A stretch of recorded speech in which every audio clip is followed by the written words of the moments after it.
Hello everyone, welcome back. ನಾವೆಲ್ಲೋಗ್ತಾ ಇದ್ದೀವಿ ಅಂತ ನೋಡ್ತಾ ಇದ್ದೀರಾ? ಹೌದು, ನಾವು ಇವತ್ತು ಟ್ರಿಪ್ ಹೋಗ್ತಾ ಇದ್ದೀವಿ.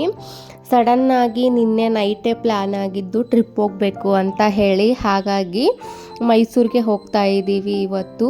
ನಾನು ಮತ್ತು ನನ್ನ ತಂಗಿ, ಹಸ್ಬೆಂಡ್ ಹಾಗೆ ಚಿನ್ಮಯ ಹೋಗ್ತಾ ಇದ್ವಿ.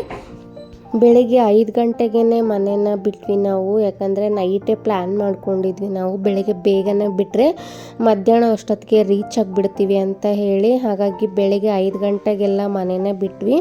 ನೋಡ್ತಾ ಇರ್ಬೋದು, ಇವಾಗ ಹೊರಟಿದ್ದೀವಿ. ತುಂಬಾ ಕತ್ತಲಿತ್ತು ನಾವಿನ್ನೂ ಮನೆ ಬಿಟ್ಟಾಗೆ. ಹಾಗೆ ಚಿನ್ಮಯ್ ಕೂಡ ಎದ್ದು ಅಷ್ಟೊತ್ತಿಗೆ ಫ್ರೆಶ್ ಅಪ್ ಆಗಿದ್ದ. ನಾವು ಕೂಡ ಫ್ರೆಶ್ ಅಪ್ ಆಗಿ ಇವಾಗ ಹೋಗ್ತಾ ಇದ್ದೀವಿ. ಹಾಗೆ ಆನ್ ದ ವೇ ಹೋಗ್ತಾ ನಮ್ಮ ಮನೆ ದೇವರು ಕೂಡ ಬರುತ್ತೆ ಅಲ್ಲಿ. ಹಾಗಾಗಿ ಅಲ್ಲೂ ಕೂಡ ದೇವಸ್ಥಾನಕ್ಕೆ ಹೋಗಿ ಬರೋಣ ಅಂತ ಹೇಳಿ ಹೋಗ್ತಾ ಇದ್ವಿ ನಾವು.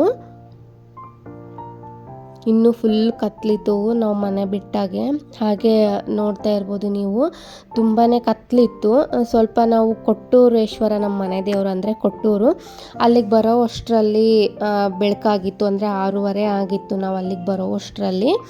ಹಾಗೆ ಇವಾಗ ದೇವಸ್ಥಾನಕ್ಕೆ ಹೋಗ್ತೀವಿ ಅಂತ ಹೇಳಿದ್ನಲ್ವ, ಹಾಗಾಗಿ ದೇವಸ್ಥಾನಕ್ಕೆ ಕೂಡ ಹೊರಟಿದ್ದೀವಿ ನಾವು. ಇದೇ ನಮ್ಮ ಮನೆ ದೇವರು ಕೊಟ್ಟೂರೇಶ್ವರ ಅಂತ, ಕೊಟ್ಟೂರಲ್ಲಿ. ಆಲ್ಮೋಸ್ಟ್ ನಿಮಗೆ ಎಲ್ರಿಗೂ ಗೊತ್ತಿರುತ್ತೆ ಅಂದ್ಕೊಂಡಿದ್ದೀನಿ ನಾನು, ಕೊಟ್ಟೂರೇಶ್ವರ ದೇವಸ್ಥಾನ. ಹಾಗೆ ಕೊಟ್ಟೂರು ಬಗ್ಗೆ ನಿಮಗೆಲ್ಲ ಗೊತ್ತಿರುತ್ತೆ ಅಂತ ಅಂದ್ಕೊಂಡಿದ್ದೀನಿ. ಈಗ ದರ್ಶನ ಎಲ್ಲ ಮುಗಿಸ್ಕೊಂಡು ಮತ್ತೆ ನಾವು ಜರ್ನಿನ ಕಂಟಿನ್ಯೂ ಮಾಡಿದ್ವಿ. ಹಾಗೆ ಟಿಫನ್ ಏನು ಮಾಡ್ಕೊಂಡಿರಲಿಲ್ಲ. ಹಾಗಾಗಿ ಇಲ್ಲಿ ಟಿಫನ್ ಮಾಡೋಣ ಅಂತ ಹೇಳಿ ಗುರುಪ್ರಸಾದ್ ಹೋಟ್ಲಿಗೆ ಬಂದ್ವಿ. ನಾವು ಆಲ್ಮೋಸ್ಟ್ ತೋರಿಸಿದ್ದೆ ನಾನು ಲಾಸ್ಟ್ ಲಾಗಲ್ಲಿ, ಮೈಸೂರಿಗೆ ಹೋಗೋ ಟ್ರಿಪ್ ಲಾಗಲ್ಲಿ ನಾನು ಹೇಳಿದ್ದೆ. ಅವತ್ತು ನೈಟ್ ಬಂದಾಗೂ ಕೂಡ ನಾವು ಇಲ್ಲೇ ಡಿನ್ನರ್ ಮಾಡಿದ್ವಿ. ತುಂಬಾ ಚೆನ್ನಾಗಿತ್ತು ಊಟ ಅಂತ ಹೇಳಿ ಲಾಸ್ಟ್ ಲಾಗಲ್ಲಿ ನಾನು ಹೇಳಿದ್ದೆ. ಹಾಗಾಗಿ ಇವತ್ತು ಕೂಡ ಟಿಫನ್ಗೆ ಇಲ್ಲಿಗೆ ಬಂದಿದ್ದೀವಿ. ಟಿಫನ್ ಕೂಡ ತುಂಬಾ ಚೆನ್ನಾಗಿತ್ತು.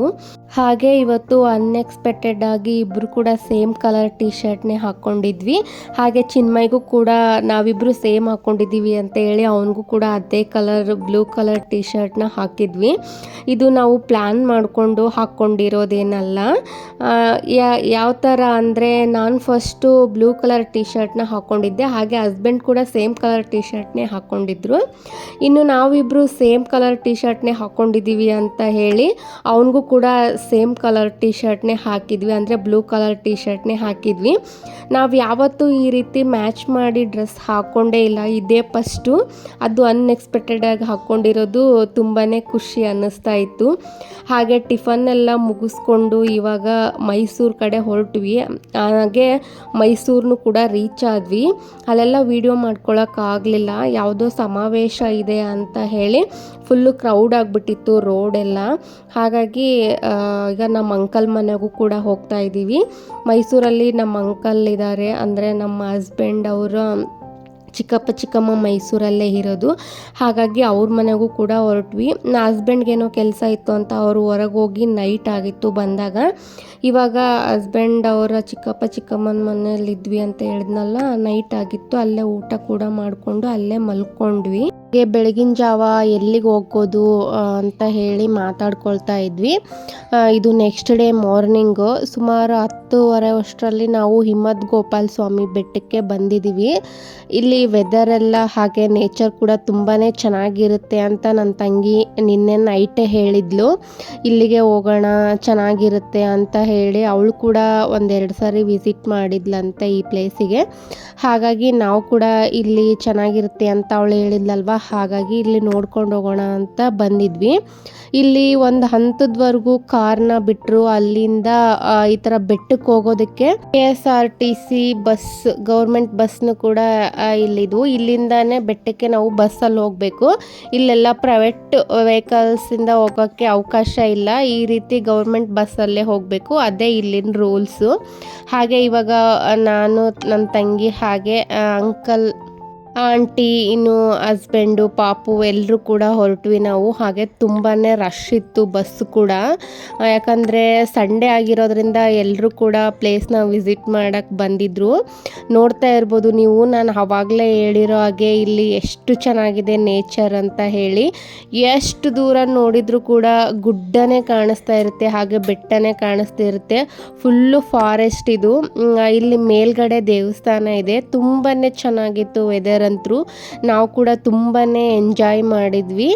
ನೋಡಿ ಎಷ್ಟು ದಟ್ಟವಾಗಿದೆ ಕಾಡು ಅಂತ ಹೇಳಿ. ನಿಮಗೂ ಕೂಡ ಈ ಥರ ಪ್ಲೇಸಿಗೆ ಬರೋಕ್ಕೆ ಇಷ್ಟನಾ, ಇದೇ ರೀತಿ ನೇಚರಲ್ಲಿ ಇರಬೇಕು ಅಂತ ಇಷ್ಟ ಆಗುತ್ತಾ ಅಂತ ನನಗೆ ಕಮೆಂಟ್ ಮಾಡಿ ಹೇಳಿ. ಈಗ ಬಸ್ ಹಿಂದ್ಗಡೆಯಿಂದ ನಾನು ವಿಡಿಯೋನ ಕ್ಯಾಪ್ಚರ್ ಮಾಡ್ಕೊಳ್ತಾ ಇದ್ದೆ. ಒಂದು ಬಸ್ ಹೋಗ್ತಾ ಇತ್ತು, ಅದನ್ನ ಕ್ಯಾಪ್ಚರ್ ಮಾಡ್ಕೊಂಡಿದ್ದೆ. ತುಂಬಾ ಚೆನ್ನಾಗಿತ್ತು ವೆದರು. ಹಾಗೆ ನಾನು ನನ್ನ ತಂಗಿ ಕೂಡ ಮಾತಾಡ್ಕೊಳ್ತಾ ಹೋಗ್ತಾ ಇದ್ವಿ. ವೆದರ್ ಎಲ್ಲ ಚೆನ್ನಾಗಿದೆ, ಹಾಗೆ ನೇಚರ್ ಕೂಡ ತುಂಬಾ ಬ್ಯೂಟಿಫುಲ್ ಆಗಿದೆ ಅಂತ ಹೇಳಿ. ಒಂದು 6-7 ಕಿಲೋಮೀಟ್ರ್ ಅನಿಸುತ್ತೆ ಕೆಳಗಡೆಯಿಂದ ಈ ಥರ ಬೆಟ್ಟಕ್ಕೆ ಬರೋದಕ್ಕೆ. ಈಗ ರೀಚ್ ಆಗಿದ್ದೀವಿ. ಹಾಗೆ ದೇವಸ್ಥಾನ ಕೂಡ ಬಂತು ನೋಡಿ, ಬೆಟ್ಟದ ಮೇಲ್ಗಡೆ ಇರೋ ದೇವಸ್ಥಾನ. ಇದು ಗೋಪಾಲ್ ಸ್ವಾಮಿ ಅಂತ ಹೇಳಿ ದೇವರ ಹೆಸರು. ಅಂದರೆ ಕೃಷ್ಣನ ಮೂರ್ತಿ ಇರೋದು ಇಲ್ಲಿ, ಕೃಷ್ಣನ್ನೇ ಪೂಜೆ ಮಾಡ್ತಾರೆ. ಇದು ಸುಮಾರು 1350 ವರ್ಷ ಆಯ್ತಂತೆ ಈ ದೇವಸ್ಥಾನನ ಕಟ್ಟಿಸಿ. ಇದುವರೆಗೂ ಒಂದೇ ಒಂದು ಕಾಗೆನೂ ಕೂಡ ಇಲ್ಲಿ ಬರಲ್ಲ ಅಂತ ಹೇಳಿ ಪೂಜಾರರು ಪುರಾಣನ ಹೇಳ್ತಾ ಇದ್ರು. ಈ ದೇವ್ರ ಮಹಿಮೆನ ಹೇಳ್ತಾ ಇದ್ರು ಒಳಗಡೆ. ಹಾಗೆ ನಾವು ಹೋಗ್ತಾ ಇದ್ದೀವಿ ನೋಡಿ. ಇವಾಗ ಇಲ್ಲೊಂದು ವ್ಯೂ ಪಾಯಿಂಟ್ ಇತ್ತು. ಈ ಕಡೆಯಿಂದ ನೋಡಿದರೆ ನೋಡಿ ಎಷ್ಟು ಚೆನ್ನಾಗಿ ಕಾಣಿಸ್ತಾ ಇದೆ. ಕ್ಲೌಡ್ಸ್ ಹಾಗೆ ನೇಚರ್ ಎರಡೂ ಕೂಡ ಒಂದಕ್ಕೊಂದು ಅಂಟ್ಕೊಂಡಿದೆ ಅನ್ನೋ ಥರ ಕಾಣಿಸ್ತಾ ಇದೆ. ತುಂಬಾ ಚೆನ್ನಾಗಿತ್ತು. ಹಾಗೆ ನಾನು ಆವಾಗಲೇ ಹೇಳ್ದಾಗೆ ನಾವು ಎಷ್ಟು ದೂರ ನೋಡಿದರೂ ಕೂಡ ಫುಲ್ ಕಾಡೇ ಕಾಣಿಸುತ್ತೆ. ನೀವು ನೋಡ್ತಾ ಇರ್ಬೋದು, ನಿಮಗೆ ಆಲ್ರೆಡಿ ಗೊತ್ತಾಗ್ತಾ ಇರ್ಬೋದು ಅಂತ ಅನ್ನಿಸ್ತಾ ಇದೆ.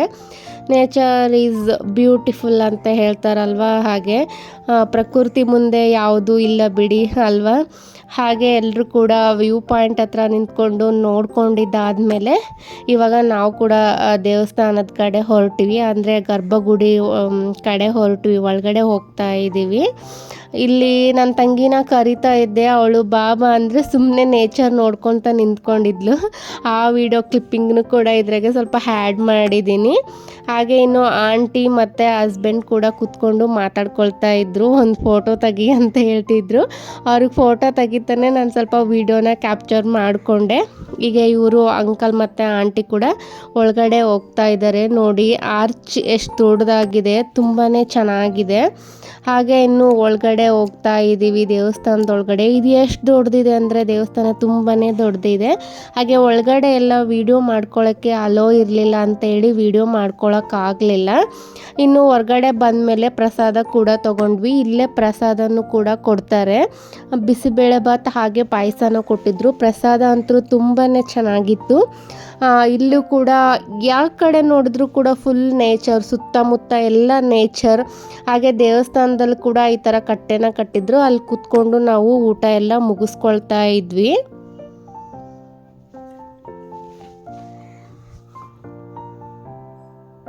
ಹಾಗೆ ಈ ಕ್ಲಿಪ್ಪಿಂಗ್ನು ಕೂಡ ಹಸ್ಬೆಂಡ್ ಮಾಡಿಕೊಟ್ರು ನನಗೆ. ಇದು ಹೆಸರೇ ಬಂದ್ಬಿಟ್ಟು ಹಿಮದ ಗೋಪಾಲ್ ಸ್ವಾಮಿ ಬೆಟ್ಟ ಅಂತ ಹೇಳಿ. ಹಾಗಾಗಿ ಇಲ್ಲಿ ಯಾವಾಗಲೂ ಹಿಮ ತುಂಬಿಕೊಂಡೇ ಇರುತ್ತೆ ಬೆಟ್ಟದ ಮೇಲ್ಗಡೆ. ಹಾಗೆ ನಾವು ಊಟ ಎಲ್ಲ ಮುಗಿಸ್ಕೊಂಡು ಈ ಕಡೆ ಸೈಡ್ ಬಂದಿದ್ದು ನೋಡೋಕ್ಕೆ ಅಂತ ಹೇಳಿ. ಸುಮಾರು 1.5-2 ಗಂಟೆ ಟೈಮು ಅಂತ ಅನಿಸುತ್ತೆ. ಆವಾಗಲೂ ಕೂಡ ಈ ಥರ ಮಂಜು ಹಿಮ ಎಲ್ಲ ತುಂಬಿಕೊಂಡಿತ್ತು. ನೀವು ದೂರದಲ್ಲಿ ನೋಡ್ತಾ ಇರ್ಬೋದು ಯಾವ ರೀತಿ ಕಾಣಿಸ್ತಾ ಇದೆ ಮಂಜು ಅಂತ ಹೇಳಿ. ಇದ್ರ ಹೆಸರೇ ಹಿಮದ ಗೋಪಾಲ್ ಸ್ವಾಮಿ ಬೆಟ್ಟ ಅಂತ ಅಲ್ವಾ. ಹಾಗಾಗಿ ಇದು ಸ್ವರ್ಗನೇ ಅಂತ ಅನ್ನಿಸ್ತಾ ಇತ್ತು ನನಗೆ. ಅಷ್ಟು ಚೆನ್ನಾಗಿತ್ತು ನೇಚರು ಹಾಗೆ ವೆದರು ಕೂಡ, ಎರಡೂ ಕೂಡ ತುಂಬಾ ಚೆನ್ನಾಗಿತ್ತು. ಇವತ್ತು ನಮ್ಮ ಪುಣ್ಯಕ್ಕೋ ಏನೋ ಗೊತ್ತಿಲ್ಲ, ಮಳೆ ಏನು ಬಂದಿರಲಿಲ್ಲ. ಹಾಗೆ ಈ ದೇವಸ್ಥಾನಕ್ಕೆ ಬಂದಮೇಲೆ ನನಗೇನು ಅನಿಸಿತ್ತು ಅಂದರೆ ನಾವು ಸ್ವರ್ಗದಲ್ಲಿದ್ದೀವ ಅಂತ ಫೀಲ್ ಆಗೋಕ್ಕೆ ಸ್ಟಾರ್ಟ್ ಆಯಿತು.